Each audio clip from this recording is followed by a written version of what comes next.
Halikan na sa amin ay sumama ka.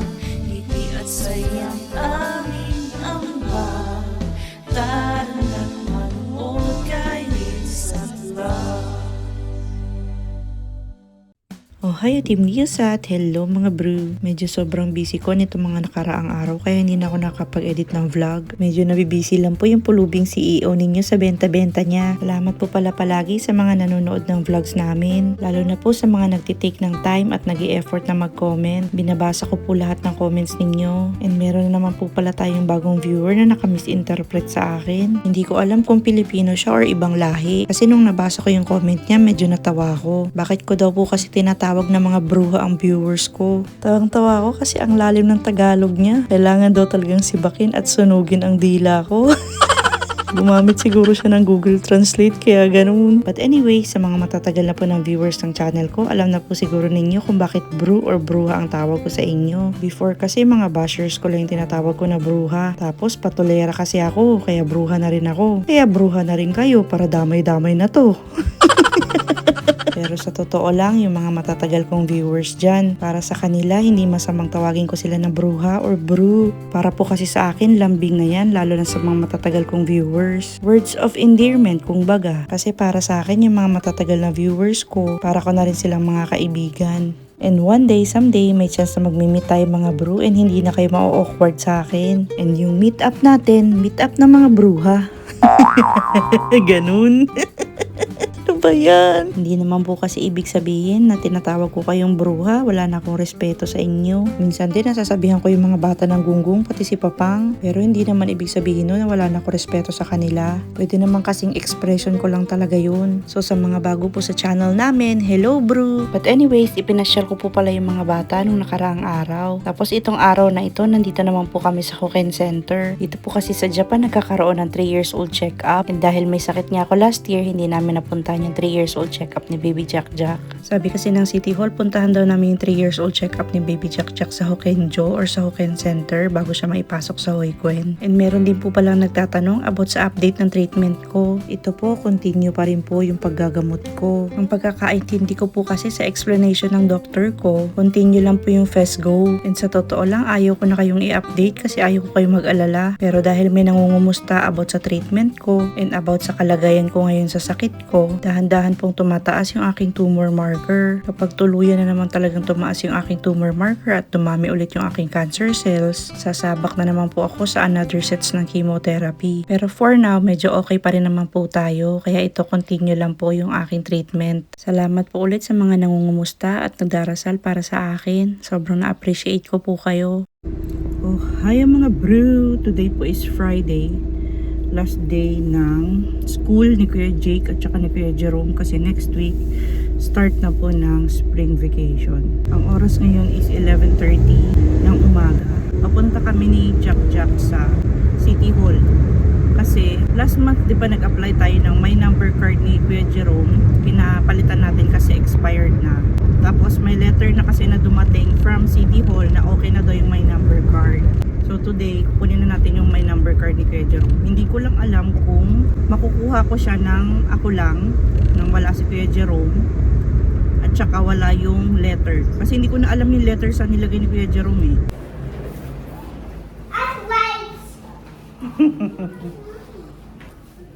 Go, go, go.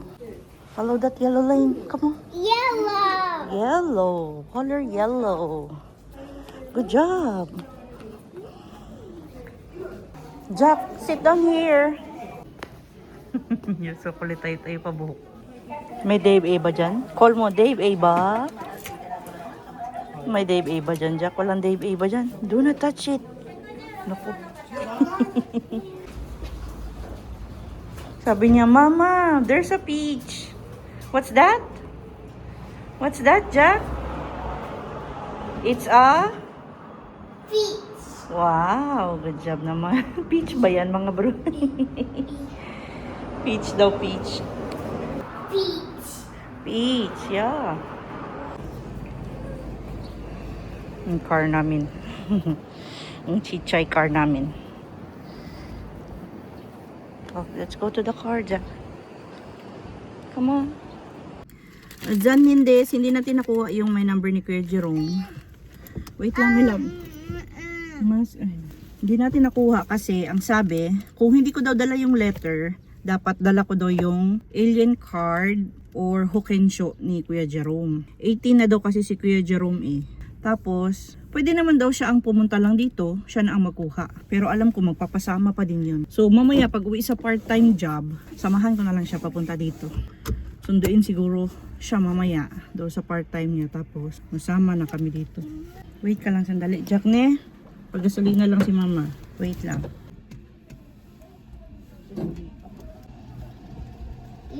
Say hi, Dono. Hi. Say hi there. There sa camera mama. Hi. Hi. Mag-astay ne, paano magpa-oil kokang. Magpapa-oil kokang kami, change oil. Tanong ko lang sa loob. あ、エンジンオイルだけでいいです。あ、はい、おオイル願い。のエレメントまだ大丈夫。まだ大丈夫。いつ、そうちょうどいい時だね、これあ今。ーオイル交換ね。はい。うん。エレメントいつ、エレメントはね、この次で。あ、次エレメント。あ、はい。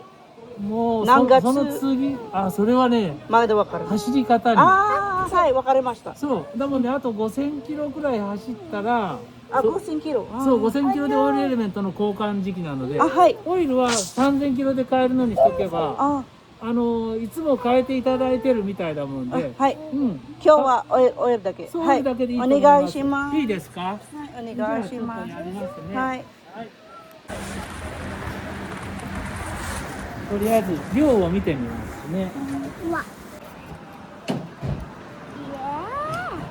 うん。本当はこの位置まで欲しいんだけど、今ここまで減ってるから、オイルがちょうどね交換時期ちょうどいい時期だと思います。うん。よかった。じゃあ急いでやりますね。はい、お願いします。わかりました。 No, don't do that. Maubos yung alcohol nila dyan. Hey. Say hello, Papa. Konnichiwa. Say, Konnichiwa. say, konnichiwa. Say hi, konnichiwa, Papa. Konnichiwa. Say konnichiwa. Konnichiwa. Come on. Say Konnichiwa. Hindi na po ako nakapag-vlog after ma-change oil yung sasakyan ko. Umuwi kami ng bahay tapos maya-maya ito susunduin ko na po si Kuya Jerome. Nandito na kami sa labas ng hotel ni Kuya Jerome. Ang oras, 1:45 pa lang naman. 2 PM daw yung labasan niya. And dumaan kami ni Jack sa McDo. Sarap ng hangin. May sakura na siguro doon sa park na pinuntahan namin nung nakaraan na hindi pa nag-bloom yung sakura. Meron na siguro ngayon doon. Daanan siguro na namin pa uwi. Diyan yan mamaya si Kuya Jerome. Ganyan siya lalabas. Kuya Jerome ba to? Bakit kanya itsura? Kasi didiretso kami sa sa eskwelahan. Diyan na Kuya Jack. Kuya, wag atar, oy. Yan ang food mo, nak. Ayun mo, gusto mo ko. Oh, let's go na. Gusto niya nang umalis, nak. Kanina. Bye-bye. Oh, kasi naiyak na. Bakit yun yung suot mo? Closing ceremony. Closing ceremony sa school? Pasok ka. Okay, let's go now, ne. Sa City Hall na tayo, okay? Okay. Dumaan na kami sa bahay kasi pag tingin namin sa CCTV, nandiyan naman si Kuya Jake. Wala na, last na today sa school, ne. 今日いい日だった。4時間だか終わった。 Bigyan mo siya, painumin mo rin siya na Kuya Enjoy Jake. ka na yan. Strawberry shake. Ah, diyan ko. Punta kami ng City Hall. Diba? Si Kuya Jake din, kailangan kong ipa-change yung kanyang my number. Yung my number mo din, i-change natin today. Yung kay Kuya Jake din, papalitan na namin. May mga gagawin ka pa ito dyan sa computer na. I-input mo pa yung password mo dyan. Bye-bye, Peach! Bye-bye! Teka na, uwi na tayo Kuya Jake. Let's go! Let's go! Wait lang, there's a car. Jake here, Jake. Wait daw naman ulit ng 1 month, ne. Nahulog ka pati nga. Yeah, bakit kasi tayo dito dumaan? Help the help. May hinulog kami sa post box. May order kasi ako. Karga pa lang. Bumalik kami dito sa park.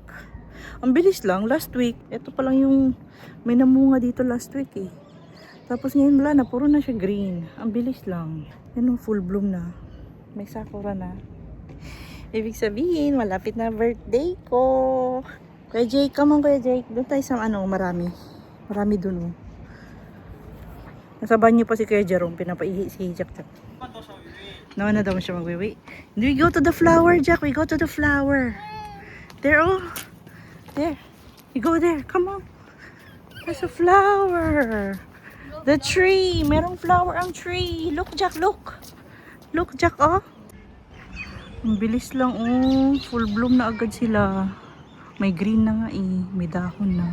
Malapit na ang birthday ko sa April 4 mga bro, at lagi ko naaalala na tuwing papalapit na ang araw na ito, nagsisimula ng mamulaklak ang mga puno ng sakura dito sa Japan. Ang pag-usbong ng kanilang magagandang bulaklak ay parang paalala sa akin na isa na namang taon ang lumipas sa buhay ko. Habang pinagmamasdan ko ang sakura tree, iniisip ko na darating ang panahon na lalaki ang aking mga anak at balang araw, maaaring wala na ako sa tabi nila. Pero kahit wala na ako, alam kong tuwing darating ang sakura season, maaalala nila ako, ang kanilang mama na kasing ganda at kasing gaan ng simoy ng tagsibol, isang taong nagmamahal sa kanila ng buong puso, tulad ng isang puno ng sakura na nagbibigay ng kasiyahan at alaala sa mga taong nakakasaksi sa kanyang pamumulaklak. Gusto kong iwan sa mundo ang parehong marka, hindi man ako manatili dito ng panghabang buhay, sisiguraduhin ko ang natitirang oras ko ay magiging makabuluhan, katulad ng puno ng sakura, kahit panandalian lang ang pamumulaklak,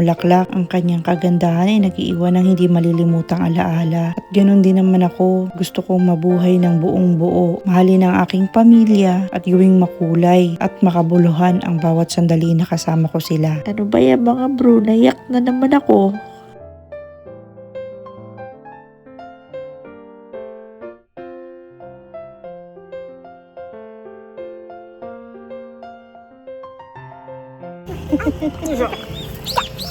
Hanggang dito na lang po for today's vlog mga bro. Maraming salamat po sa panonood at sa pagtambay today sa channel namin. Please do like, comment, and subscribe. And always remember, whatever you are, Big one. bye-bye for now and see you again on our next one. Bye! Sa next vlog po ulit! Bye-bye. Say bye, Jack! Bye! Say bye! Bye! Bye. Say swish!